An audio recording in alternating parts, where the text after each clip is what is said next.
जय श्री राधे कृष्णा। आप सभी का आपके अपने YouTube चैनल पर स्वागत है। आइए आज आप सब जानेंगे वर्ष 2025 मार्गशीर्ष मास यानी कि अगन मास कृष्ण पक्ष में प्रदोष का व्रत कब धारण किया जा रहा है। तो जानेंगे व्रत के शुभ मुहूर्त के बारे में, व्रत के महत्व के बारे में, इस दिन पूजन का समय कब से कब तक होगा, इस दिन क्या करना चाहिए और क्या नहीं करना चाहिए।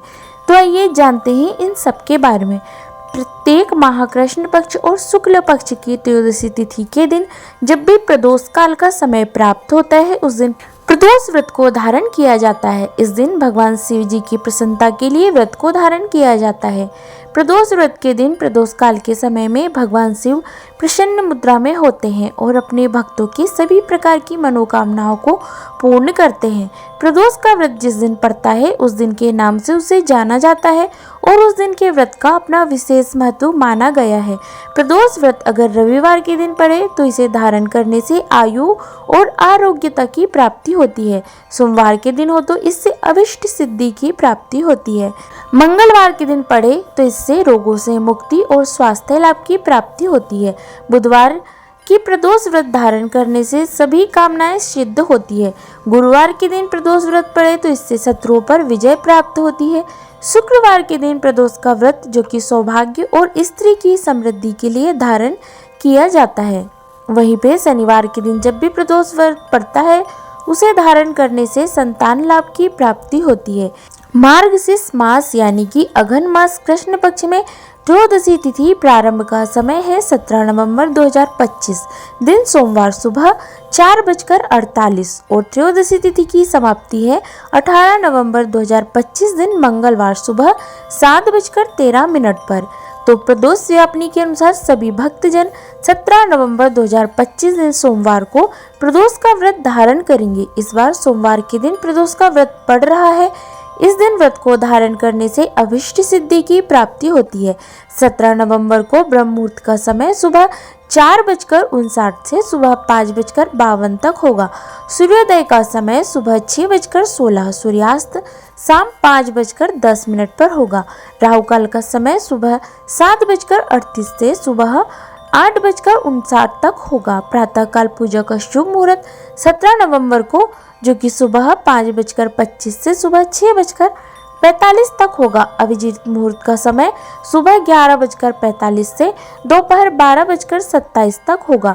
गोधूली मुहूर्त का समय शाम 5:27 से शाम 6:47 तक होगा। प्रदोष काल पूजा का शुभ मुहूर्त शाम 4:10 से शाम 6:10 तक होगा।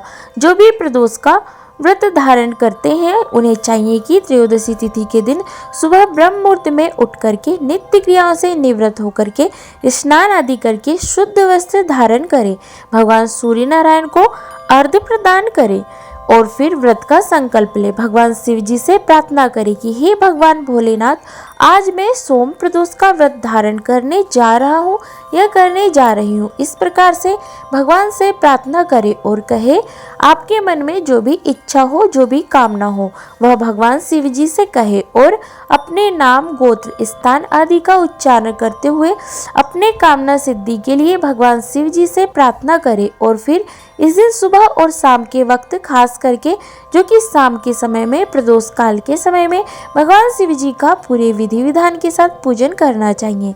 साथ में शिव परिवार की भी पूजा करनी चाहिए।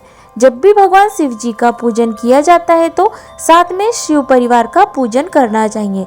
सबसे पहले भगवान गणेश जी का पूजन करें, उसके बाद नंदी, श्रृंगी, भृंगी, कीर्ति मुख, कुबेर, कार्तिकेय का पूजन करें, सर्प देवता की पूजा करें, फिर भगवान शिव, माता पार्वती का पूजन करें, भगवान शिव जी का जल से अभिषेक करें, पंचामृत से अभिषेक करें, शुद्ध गंगा जल से अभिषेक करें, भगवान को पीला वस्त्र या सफेद वस्त्र अर्पित करें, यज्ञोपवी चढ़ाए, उसके बाद अक्षत, चंदन, पुष्पों की माला अर्पित करें, बेल पत्र, भांग धतूरा, शमी पत्र चढ़ाए, तुलसी मंजरी अर्पित करें, फिर धूप और दीप दिखा के अनेक प्रकार के नैवेद्य आदि का भोग लगाए, जल से आचमनी करवाए, मुख शुद्धि के लिए पान पत्र सुपारी लौंग इलायची के साथ में अर्पित करे, द्रव्य दक्षिणा चढ़ाए और फिर प्रदोष व्रत कथा का श्रवण करे।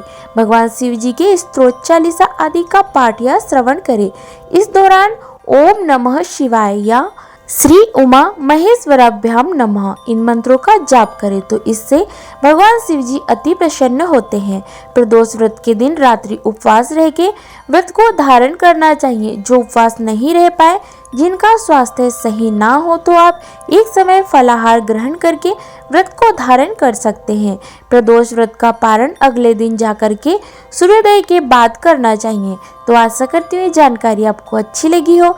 इसी प्रकार से ज्ञानवर्धक जानकारियाँ प्राप्त करते रहने के लिए, व्रत पूजा के बारे में जानने के लिए, कथा सुनने के लिए अगर आप चैनल पर पहली बार आए हैं तो चैनल को लाल बटन दबा करके सब्सक्राइब करें, साथ में बेल आइकन भी प्रेस करें ताकि मेरे आने वाले वीडियो का नोटिफिकेशन आपको समय पर मिलता रहे। जय श्री राधे कृष्णा, धन्यवाद।